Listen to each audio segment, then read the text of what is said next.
Welcome back, ladies and gentlemen. You're still watching Breakfast Show, and now we're going to discuss the latest developments on the ground concerning the negotiations between the American side and the Iranian side, where American President Donald Trump has announced progress in discussions with Iran, citing agreed settlement that could end the ongoing conflict and also reopen the Strait of Hormuz. Following these breakthroughs, he cancelled planned U.S. strikes on Iran. Despite these claims, Iran's foreign minister has pushed back, stating that no final agreement has been reached and described reports of a deal as merely spectacular. Also, to shed more light on this, we are very delighted to have with us here in the studio Dr. Ahmad Ishaq. He's an international relations expert. Thank you, sir, for coming today. Thank you. It's a pleasure to be here with you and your dear viewers. Thank you, Doctor. Doctor, let's watch this report and come back to you. Let's watch. Hours after both sides said the deal to end the Middle East war was closer than ever, the United States said it downed multiple Iranian drones targeting commercial ships in the Strait of Hormuz on Saturday.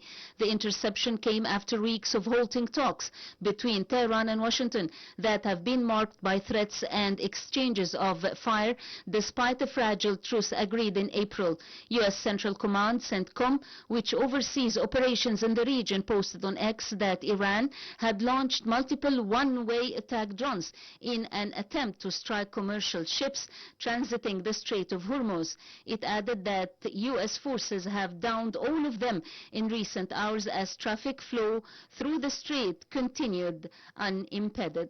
CENTCOM noted that the Strait of Hormuz, a key maritime trade route for oil and gas from the Gulf, remained open for transit despite an Iranian-enforced blockade since the start of the war.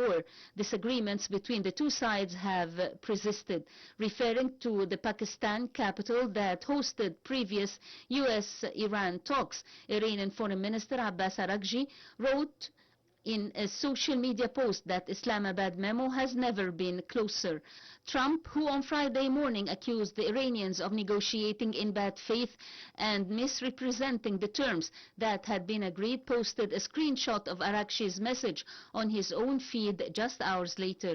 Araghchi provided some details on the agreement in an interview with state television, saying it calls for the lifting of the U.S. naval blockade of Iran's ports and unspecified changes to the administration of the Strait of Hormuz. Disputing Trump's bad faith accusation, Iranian Foreign Ministry spokesman Ismail Bakai said an agreement had now been reached with Washington on most points.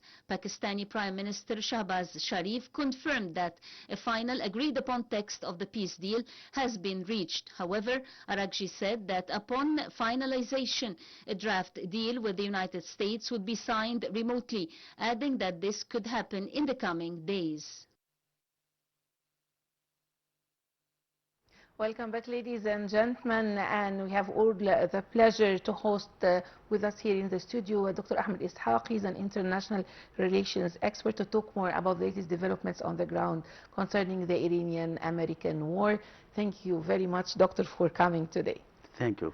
Doctor, how do you assess the recent statements by American President Donald Trump concerning the progress made in the context with Iran?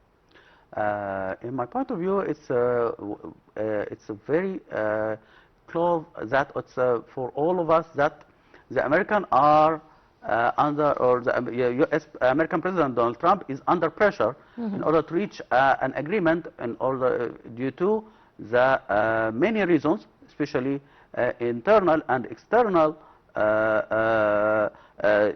pressures, especially the cost of the war, which is so high, and that costs the American many billions of dollars, and it's also had increased the oil prices that causes a high burden for the American, and it's also increased the cost of gasoline for in the American market. So which is the increase was about 50% since the beginning of the of this war in 28th of February. So there is a high pressure in these points in order to reduce and to create a kind of de-escalation in the tension, to create a kind of the reduction for the oil prices, especially in the American national market. There is also another pressure in the American, which is a legal obligation. Especially, there is no authorization from the Congress to engage in this war till the moment. Yeah. So, as a result, there is also another reason.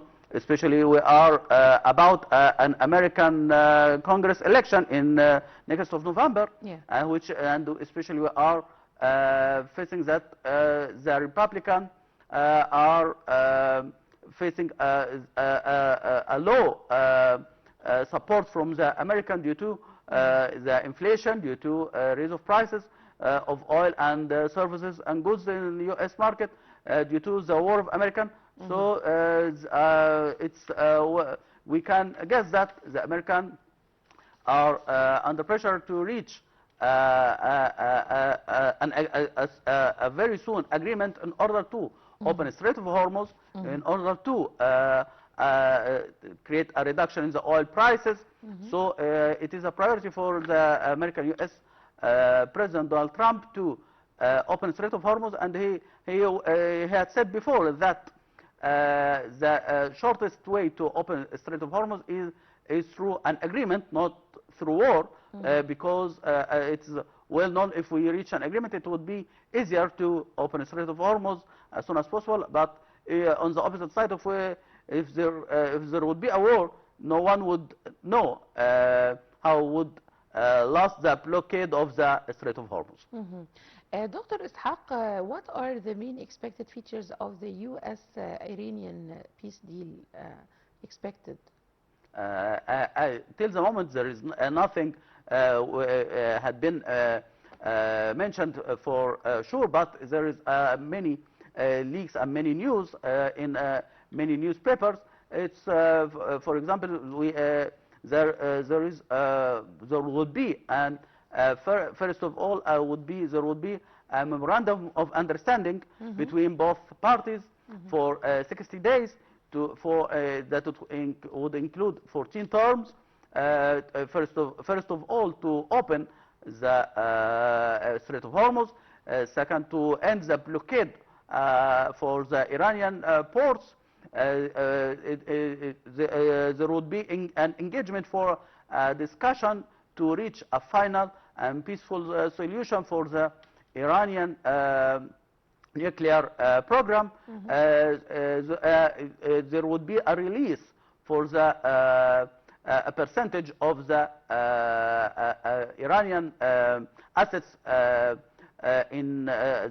had been held in European and American for many years, since 1979.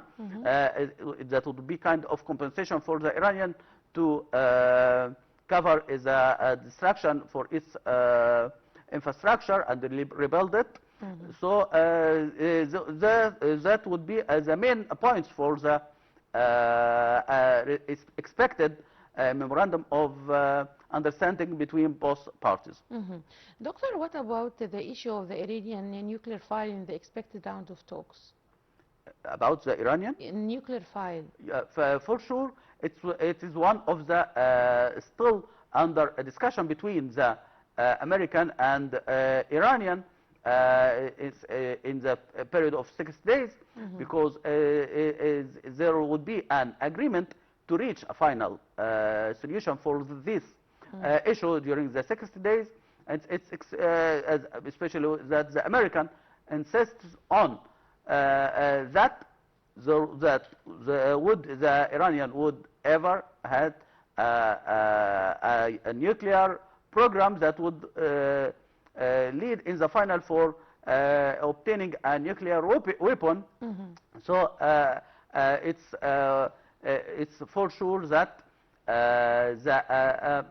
there would be kind of an agreement in the end of negotiation to reach a solution for the Iranian nuclear program, especially that the whole world European, American, even the Arab neighbors, and no one would accept that Iran would have a nuclear program that would lead it to obtain a nuclear weapon. And what about the sanctions as part of the ongoing talks also on Iran? We want to talk more about this. For sure, it's a part of the memorandum of understanding and the expected agreement between the Iranian and American is to end and halt all sanctions on the Iranian, as it is considered one of the main terms for the Iranian in order to cover its damages due to the war, especially in its oil production, as it is one of the main routes for the Iranian income. So it's expected that all sanctions on the Iranian, especially in the oil feed, would be held by this agreement. Well, Doctor, tell us more about the Israeli response in case a deal was reached. For sure, the Israelis didn't welcome any kind of agreement in the Iranian side, but they are under pressure of the whole world, especially of a great pressure of the Americans. They can't get out of the American umbrella, as it is the only and the last support and backbone for the Israeli situation in the whole world. So, and we would notice that a few days ago we found an Iranian strike on the Israel, and the American had no response, and as a result, in the return, the Israel also had a strike on the Iran on the next side, and it was a kind of a message from the American that if they didn't respect the American umbrella and the American situation, they would face the Iranian alone. And we all know that during the June war 2025 in the last year, the Israelis couldn't afford to face the Iranian alone. So it's for sure the Israelis didn't welcome any kind of agreement between the American and the Iranian without achieving all its terms. Especially, we are about also an Israeli election, and we all know that the Benjamin Netanyahu and its government are depending on the extremists and the right wing in Israel. So they need any kind of achievement, any kind of victory in order to claim victory. And in this kind of agreement, there is no as such of a victory or claiming any victory to based or to claim it in this agreement. So as a result, the Israeli we would summarize that the Israelis didn't welcome this kind of agreement, but they are under pressure to accept it due to the American pressure. Doctor, as an expert, what are the chances of the success of the deal? For sure, we are under a great and very long fluctuation between both sides. Especially, we are facing two the American U.S. American president, who is totally with different position, different opinions in every time, and on the other side, we also the Iranians had many different situations and views for the whole for the public. So By this moment, we are expecting there would be a kind of an agreement for a specific period of time due to pressure on both sides. Because, as we mentioned before, the Americans are in real need for reaching an agreement with the Iranian in order to end this war and to open a Strait of Hormuz and to create a de-escalation in the tension in the region. It's a priority now for the American. On the other side, it's also a priority for the Iranian to end the blockade for its ports. It's a priority for the Iranian to halt the sanctions and get finance for the destruction that had been held due to this war. It's also a priority for the Iranian because to end this war and open a Strait of Hormuz as soon as possible. Especially we are now finding that there is a high pressure also from the European on the Iranian in order to open a Strait of Hormuz and accept an agreement as soon as possible. So we are, it would be expected that we would reach an agreement for a specific period of time in these days. But for a longer term, it is not, it wouldn't be expected how long or how last would still this kind of agreement. Yeah. Doctor, tell us more about the gains of both sides in case of a deal was reached. For sure, we had mentioned that both parties are in a great need for this agreement due to many reasons. As we mentioned, that the American U.S. President Donald Trump need to end this war. He would claim a victory due to that he is the one who end the Iranian nuclear program, that he is the one who that he is the only one who could to halt this program and prevent the Iranian from all their steps to obtain a nuclear weapon. He also needs this agreement to for the next election in November in order to create a de-escalation in the tension and to reduce the oil prices and to have a reduction in the whole prices in goods and services in the American market. On the opposite side, there is also a need for the Iranian to end the blockade on their ports. It's very important for the Iranian to get a compensation or to have more of their get a fund through their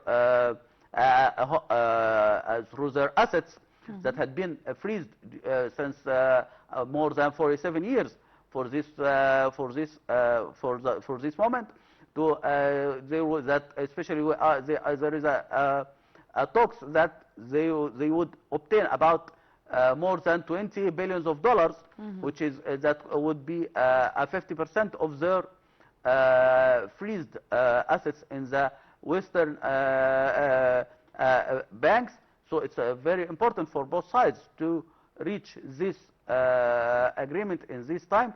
So it's both parties would achieve many points of many things that would be gained for both of them. Doctor, we want to talk more about the role of the United Nations and the international powers played in the crisis.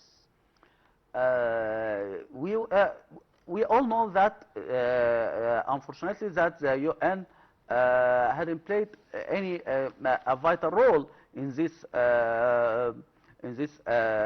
conflict.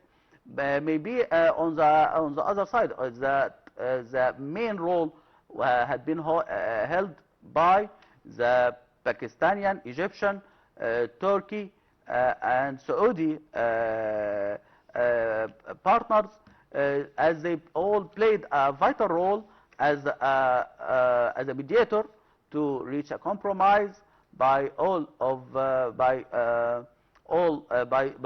both parties, and it's well known that only a few days ago, Ahmad bin Qasim, the ex-Qatarian Prime Minister, had held that the Qatarian are very grateful for the Egyptian, Saudian, Turkey, and Pakistani partners for their role in the negotiation, as they played a vital role to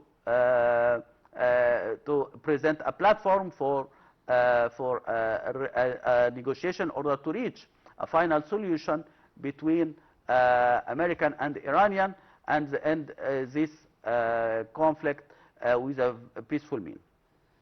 Doctor, will the agreement lead to a permanent settlement, or it's a temporary one, in your point of view? In my point of view, it's very precise that this agreement would be temporarily, because there is still a lot of points and terms that would take much time, that many terms that would still create a kind of conflict between both parties, like that would, for example, the percentage of enrichment of the uranium for the Iranian. There is also there is a priority for the Iranian, the unit of arenas, which is totally refused by the American and the Israeli. There is still many points or many terms that would be under negotiation, that would create a kind of conflict for the further time. So, as it's in my point of view, we would reach an agreement or a settlement for this day, but this kind of settlement or agreement or under memorandum of understanding would be temporarily for a period of time until there would be another reason to create a kind of conflict, that then we would find what would happen after that. Well, Dr. Ahmad Ishaq, the international relations expert, thank you very much, Doctor, for